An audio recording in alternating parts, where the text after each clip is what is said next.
Now we're going to move into the guitar solo with section 9.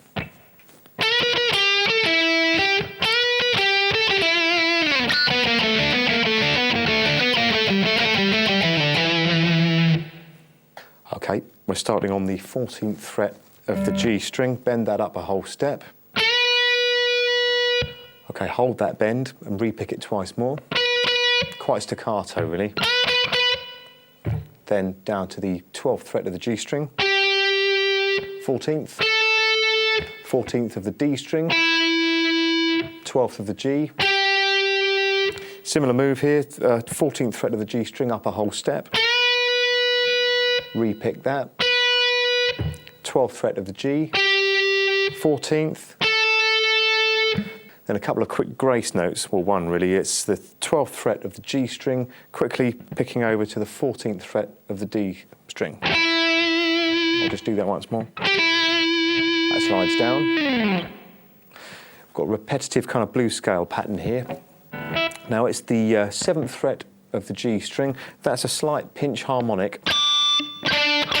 It's not worth making the effort to go completely mad on it, just to... So we've got that. Then on the D string, 9, 8 and 7, okay? Now that pattern's repeated. Here we go, I'll run it through slowly.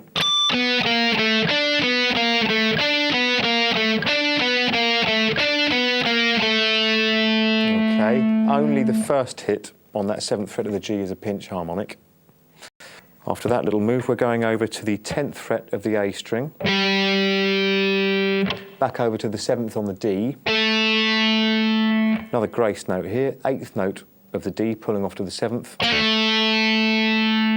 10th on the A. 7th on the D. Then a little run along the same string, 10th on the A. 7th on the A. And 5th on the A. Section 11.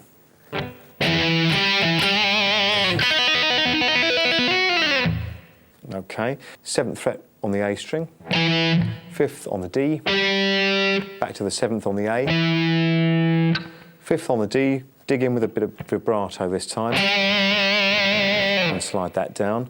Now we've got a trill thing happening. It doesn't matter the exact number that you do, it's basically as quickly as you can, open on the B string to the 4th and off again. Then without re-picking, move up to the 5th, then to the 7th fret, and this time don't trill, just... So it's a kind of down and up, very careless sounding, deliberately, flamboyant. Moving on to section 12.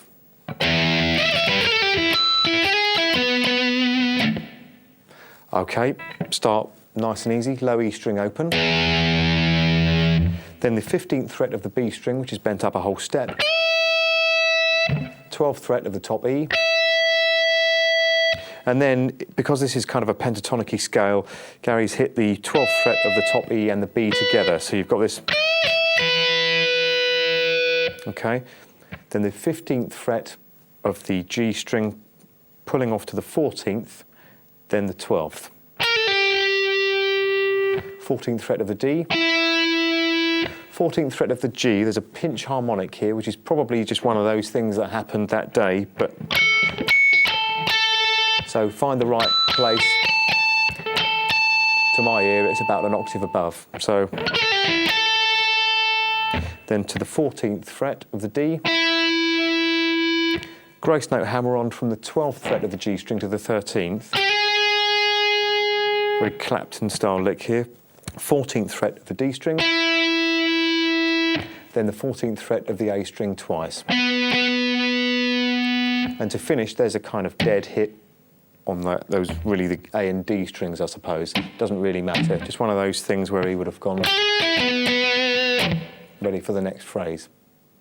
Section 13.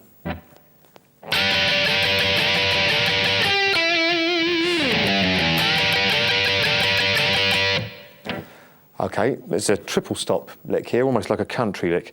It's the 15th fret of the top E string and B string, then the 14th fret of the G string.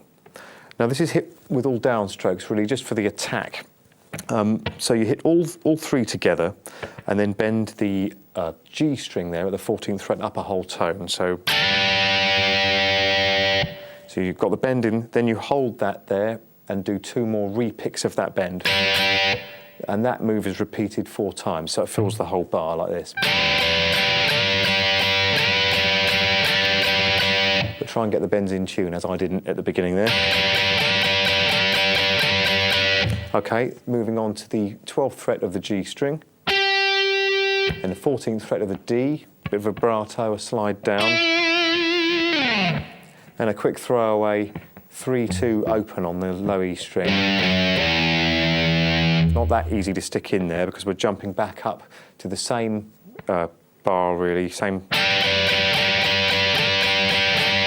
And better tuning that time too, great. Okay, we're moving on to section 14. Things are getting a bit more shrill here. Right, we have the 19th fret of the top E string, and you bend that up a tone and a half. And a bit of vibrato with that as well. Then the pattern is 19th fret, pre-bend. Doesn't matter if you hear a bit of that bend actually. In fact, I'll play that little phrase slowly. Okay, so you've got the single bend, straight note, kind of pre-bent note, back to a straight note. Now we're going into that pentatonic flurry at the end. We will do another tone and a half bend.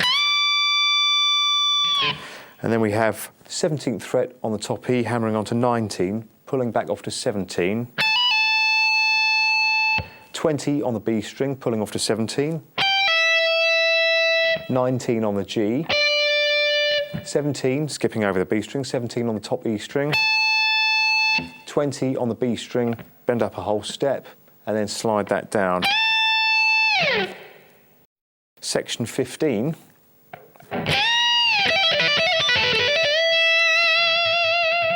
So that's another flurry, that's a single bar there. So we have the 15th fret of the top E string, bend that up 2 tones. Break strings if they're not new. And then you release that bend. Then there's a hammer on from the 12th fret of the top E to the 15th, and then back off to the 12th. Okay. Then the 15th fret of the B string, pulling off to the 12th, then hammering back on to the 15th. Back onto the top E string, 12th fret, hammering onto the 14th fret, then back off to the 12th.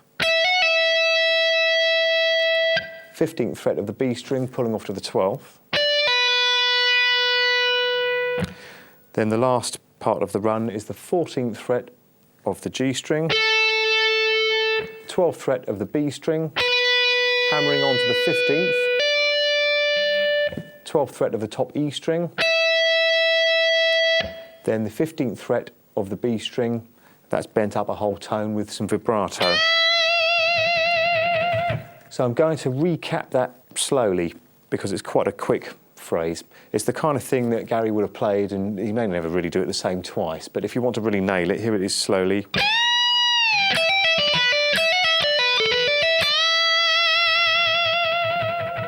Okay.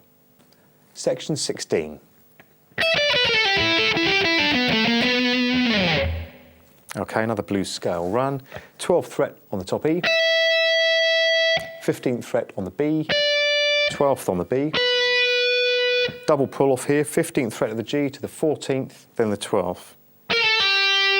Okay, 14th fret of the D string, 14th fret of the G, 14th of the D again, 12 on the G, 14 to 12 on the D,